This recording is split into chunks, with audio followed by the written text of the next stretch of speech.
Alors moi je suis au tennis ballon de l'AM Nantes Laetitia depuis ses débuts, donc en 2005. Au début en tant que simple joueur et puis rapidement en tant que coach. Donc là je cumule les responsabilités de coach et de joueur. Alors je m'appelle Raphaël, j'ai 27 ans et ça fait une dizaine d'années que j'ai commencé le tennis ballon. Donc au sein du Nantes Laetitia tennis ballon que mon père a créé. En fait on joue au tennis ballon depuis très longtemps sur la plage des Sables d'Olonne. Donc en fait j'ai commencé tout petit à jouer avec lui, il y avait des tournois parents-enfants, donc j'ai joué avec lui sur ces tournois là. Il y avait aussi la Copa, c'était un tournoi qui était sur toutes les plages de France, où il y avait une finale après à la balle. Donc j'ai commencé comme ça. Après mon père emmenait en fait mon frère au Sables d'Olonne pour qu'il s'entraîne parce qu'il n'y avait pas de club à Nantes au début. Donc toutes les semaines il faisait les allers-retours, donc j'y allais quand c'était les vacances scolaires. Et après mon père en a eu marre, du coup il a créé le club et c'est comme ça que j'ai commencé, quoi. Et comment on tombe dans le footnet, dans le tennis ballon justement?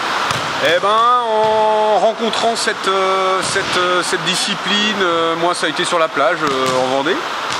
Et puis en faisant des rencontres humaines, j'ai rencontré le futur créateur, le président Noblet là, assez rapidement. Et l'aventure humaine au début a été longue et laborieuse. On a longtemps joué à 3, 4, 5, 6 joueurs. Et puis voilà, maintenant on est un club structuré, on est 30 joueurs et l'aventure est belle, donc on continue pour le moment, quoi. J'ai fait d'autres sports avant, donc du foot, un peu de hand et de badminton. Mais j'ai toujours su que j'allais faire du tennis ballon parce que ça me plaisait. Et c'est un sport qui regroupe beaucoup de choses. Au début, moi je suis venu parce que c'était un peu du foot mais dans d'autres conditions. Mais c'est vrai que c'est totalement différent. On peut dire que Nantes est un vrai club référence en France sur cette discipline? Oui, je pense qu'on peut le dire. C'est pas faire preuve de manque de modestie que de le dire. On a fini champion de D1 l'année dernière. On a un groupe qui est engagé dans toutes les compétitions, dans tous les niveaux, au niveau national. On a des représentants dans l'équipe de France junior, on a des représentants dans l'équipe de France senior, on a un club qui vit bien, oui, en tout cas c'est un club qui vit très bien en interne et qui fait vivre le footnet au niveau local et national. Je voyais un petit peu l'échauffement, c'est comme un échauffement spécifique, il faut vraiment rentrer doucement dans la pratique. Ouais, la pratique est spécifique, elle est assez traumatisante au niveau des bassins notamment. Puisque les gestes sont d'aller chercher le plus haut possible.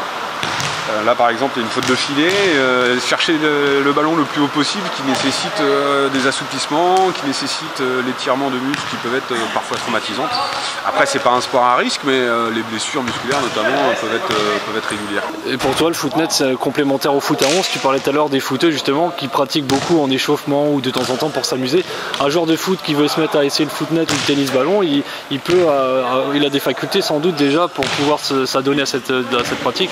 Tout à fait, un joueur de foot qui a l'habitude de manier le ballon, qui est propre techniquement dans sa discipline qu'est le football, aura pas de souci particulier à pratiquer le footnet. Il aura plus des difficultés à gérer les gestes d'attaque qui sont très spécifiques, qu'on n'apprend pas au football. Et il aura des vieux réflexes de footballeurs. Nous, il nous faut rigoler, les footballeurs, quand ils arrivent au footnet, à la base, ils ont des réflexes de jongler individuellement.